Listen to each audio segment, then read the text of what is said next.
What's up, guys, and welcome back to the last episode on the Chevy 3100. We started out by washing it to remove all the sand particles. We clayed it, we polished it, and ceramic coated it using HydroCharge Plus. And finally, this video is going to be the nitty-gritty stuff that obviously is going to be the more intricate areas. How do you restore them, such as your white walls, and how do you restore superficial rust on your metal pieces?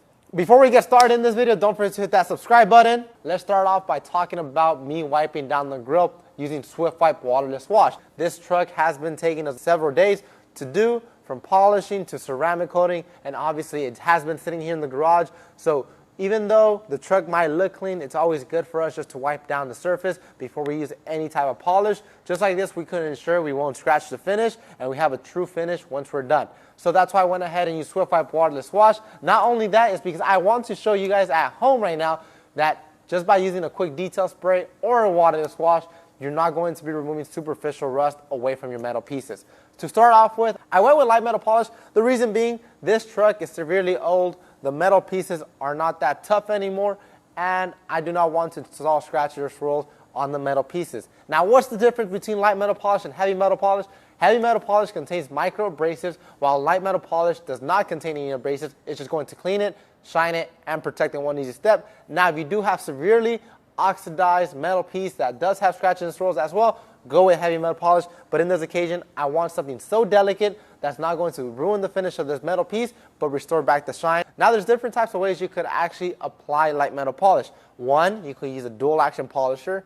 2, a rotary. 3, a drill attachment. Or 4, a hand applicator. So in this occasion, instead of me using a drill or a dual action polisher, I went with a hand applicator. The grill on this 3100, 1, it's curvy. 2, it's old, and I want to take my time on this Chevy 3100. I prefer taking it step by step, using it by hand, so like this, I know exactly how the chemical is reacting. Not only that, what results I'm finishing compared to whenever using a dual action polisher, the backing plate might be too big, the drill might be applying too much heat. Obviously, if you have dealt with metal pieces, if you do add too much pressure or too much heat, it can permanently damage it. So that's why I went with a hand applicator. Now, to start off with, all I did was grab my microfiber applicator, and I grabbed my light metal polish.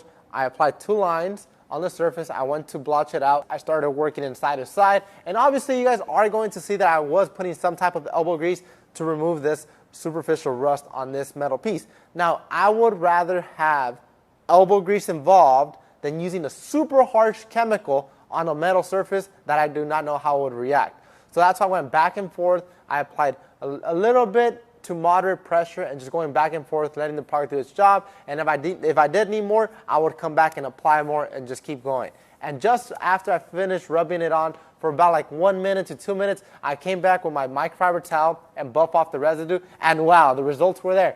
I left you guys a 50-50 of how the truck came in versus how we achieved it using light metal polish, and the results were night and day. The shine is back, reflection's back, and I believe this truck is ready for shows. Once I was done with the grill, we moved on to different metal pieces around the truck, such as the front bumper and the rear bumper. The front bumper was severely oxidized, and by that I mean not so much about rust, but since this truck is bagged and Mr. Mustache always lays it down on the floor, the sand, the debris lands at the bottom portion of this truck, and the wind's always blowing here in California.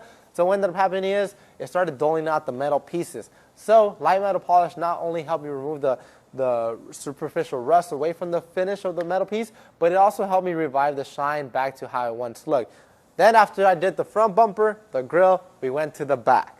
The back was also severely oxidized, and the same exact concept I did was just apply some onto my applicator, go side to side, and you guys can see the amazing results I achieved using light metal polish and my microfiber applicator pad. Once I was done there, we can't forget about the bed. Now, this is a show truck, and you guys have seen how the wood finish looks. It looks fantastic. So I went to the bed rails and just gave it a quick touch up. And obviously right there, I cannot access it with a polisher nor a drill, so that's why I went with a hand applicator method. But other than that, now that the whole entire metal pieces are completely restored on this truck, there's only one thing we're actually missing, and that was the white walls.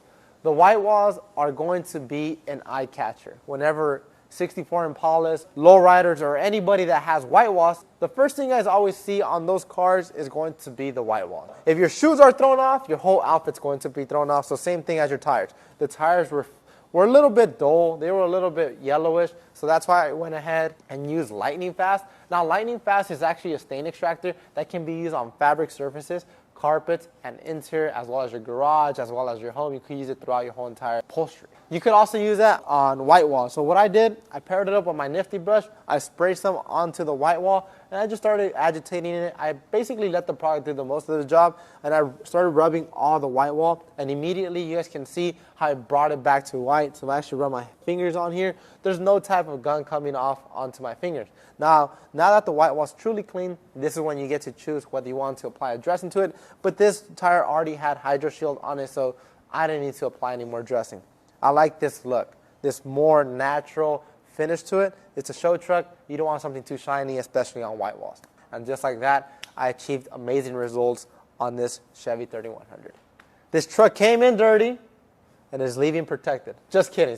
It's going to hang out in our garage. But anyways, guys, if you guys want to pick up any of these products I used in today's video, you guys already know where to go, chemicalguys.com, or check out the links down below. And thank you for sharing your passion for shine with Chemical Guys. We'll see you guys next time.